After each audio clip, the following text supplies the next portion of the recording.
दोस्तों आज की वीडियो में हम बात करेंगे कि जब पुलिस के द्वारा 41A का नोटिस नहीं दिया जाता है तो जिले के सुप्रिंटेंडेंट ऑफ पुलिस को हाईकोर्ट के सामने माफी मांगनी पड़ती है। साथ ही हम बात करेंगे पंजाब एंड हरियाणा हाईकोर्ट के लेटेस्ट जजमेंट के बारे में। तो बने रहे वीडियो के अंत तक।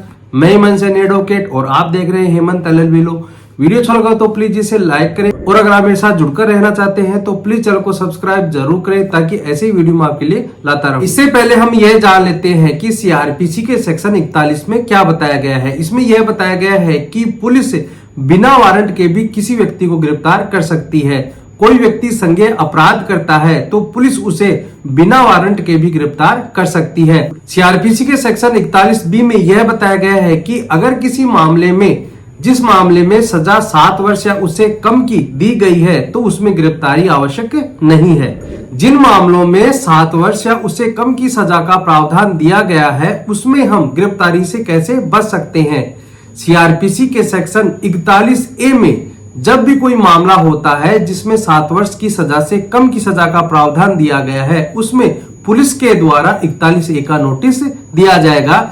यह धारा कानून में जोड़ी गई है। इसी गिरफ्तारी के संबंध में सुप्रीम कोर्ट के द्वारा पहले भी 2 जजमेंट दिए जा चुके हैं। 2014 में एक मामला आया था अन्नेस कुमार बनाम स्टेट ऑफ बिहार।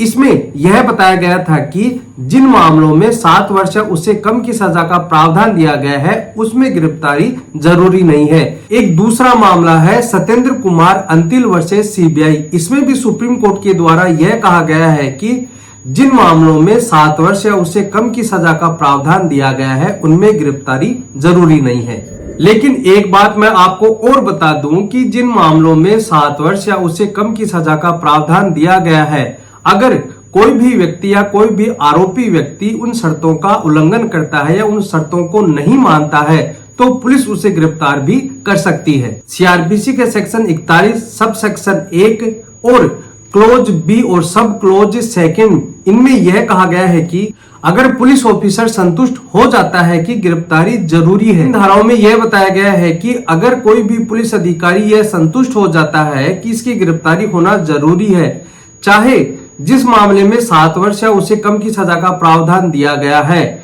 इसमें अगर पुलिस को यह लगता है कि यह शर्तों का उल्लंघन कर रहा है इसलिए उसकी गिरफ्तारी जरूरी है तो वह पुलिस अधिकारी उस व्यक्ति यानी आरोपी व्यक्ति को गिरफ्तार भी कर सकता है। सब क्लोज B में यह कहा गया है कि अगर कोई इन्वेस्टिगेशन फेयर रूप में नहीं हो पाती है, अगर हम उस अभियुक्त को या आरोपी को गिरफ्तार नहीं करते हैं तो वह इन्वेस्टिगेशन नहीं करने देगा या फिर उसमें कोई भी बाधा उत्पन्न हो सकती है, इसलिए उस व्यक्ति को गिरफ्तार करना जरूरी है। 3 तरीके हैं जिसके आधार पर पुलिस गिरफ्तार कर सकती है। पुलिस को अगर यह लगता है कि यह जो आरोपी व्यक्ति है, जो यह अभियुक्त है, वह एविडेंस को डिस्ट्रॉय कर सकता है यानी खत्म कर सकता है या गवाहों को डरा धमका सकता है, या फिर पुलिस को यह लगता है कि अगर इस व्यक्ति को गिरफ्तार नहीं किया जाता, अगर वह भाग जाता है, अगर मजिस्ट्रेट के सामने उसे पेश करना जरूरी हो जाता है तो ऐसी स्थिति में भी पुलिस आपको गिरफ्तार कर सकती है।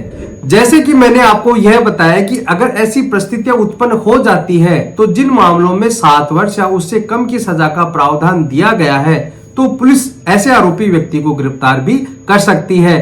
आपको किस कारण से गिरफ्तार किया गया है या फिर आपने किस शर्त का उल्लंघन किया है तो उसको केस डायरी में भी उस जांच अधिकारी के द्वारा मेंशन किया जाएगा यानी कि लेग डाउन किया जाएगा। आपके द्वारा क्या गलती की गई है, किन शर्तों का उल्लंघन किया गया है, वह केस डायरी में मेंशन करते हुए उस जांच अधिकारी के द्वारा कोर्ट से गिरफ्तारी वारंट भी लिया जा सकता है और आपको गिरफ्तार भी किया जा सकता है, चाहे उन मामलों में 7 वर्ष या उससे कम की सजा का प्रावधान क्यों ना हो। दूसरी सिचुएशन ये होती है कि अगर किसी मामले में गिरफ्तारी आवश्यक नहीं है तो वहां पर आपको गिरफ्तार भी नहीं किया जाएगा। तो मैंने अभी आपको बताया कि अगर कोई आरोपी एविडेंस को मिटाता है, उन्हें डिस्ट्रॉय करता है, गवाहों को धमकाता है, डराता है, या फिर पुलिस को यह लगता है कि अगर हम इसे गिरफ्तार नहीं करेंगे तो मजिस्ट्रेट के सामने कैसे पेश करेंगे, अगर इन शर्तों का उल्लंघन आप नहीं करते हैं तो इन मामलों में गिरफ्तारी आवश्यकता नहीं है।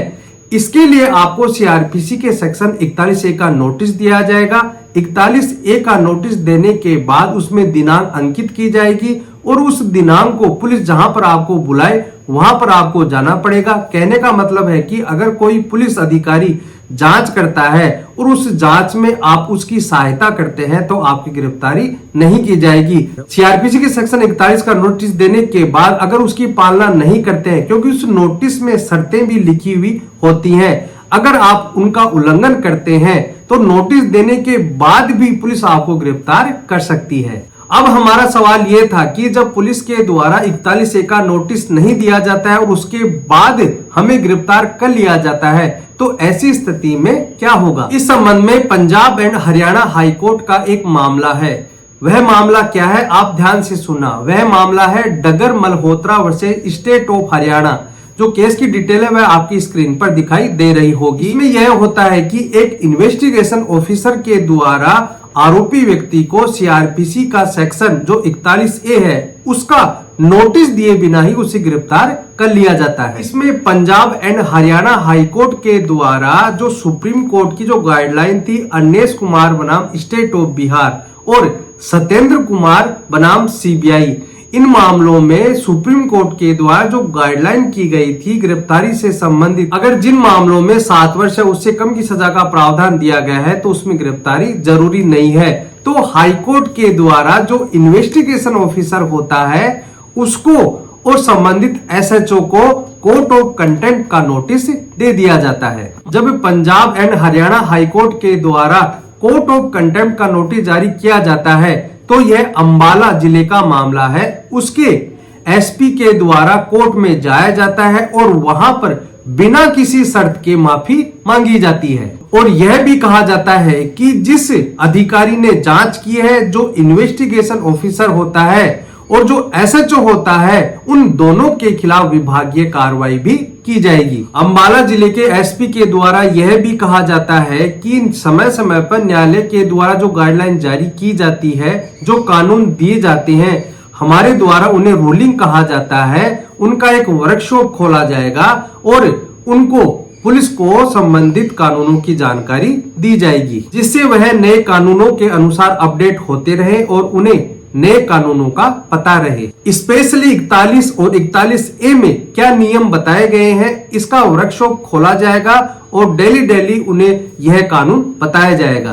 तो इस प्रकार से अगर कोई पुलिस अधिकारी आपको 41A का नोटिस दिए बिना ही गिरफ्तार कर लेता है तो आप उसके खिलाफ कोर्ट ऑफ कंटेम्प्ट की कार्रवाई करवा सकते हैं। साथ ही साथ अन्वेश कुमार बनाम स्टेट ऑफ बिहार और सत्येंद्र कुमार बनाम सीबीआई के मामले में जो सुप्रीम कोर्ट ने गिरफ्तारी से संबंधित जो गाइडलाइन जारी की है, अगर पुलिस के द्वारा उन शर्तों का उल्लंघन किया जाता है तो उनके खिलाफ कोर्ट ऑफ कंटेम्प्ट की कार्रवाई करवा सकते हैं। दोस्तों आज के लिए इतना ही। उम्मीद करता हूं कि आपको समझ में आ गया होगा कि अगर कोई भी पुलिस अधिकारी बिना 41A का नोटिस दिए आपको गिरफ्तार कर लेता है तो उन सुप्रीम कोर्ट की जो जजमेंट है, जो केस है, उनके आधार पर कोर्ट ऑफ कंटेम्प्ट की कार्रवाई आप उन पर करवा सकते हैं। तो दोस्तों आज के लिए इतना ही। वीडियो अच्छा लगा तो प्लीज इसे लाइक करें। अगर आप मेरे साथ जुड़कर रहना चाहते हैं तो प्लीज चैनल को सब्सक्राइब जरूर करें। अगर आप मुझे फेसबुक पर देख रहे हैं तो प्लीज पेज को फॉलो जरूर करें ताकि ऐसे ही नॉलेजेबल वीडियो मैं आपके लिए लाता रहूं।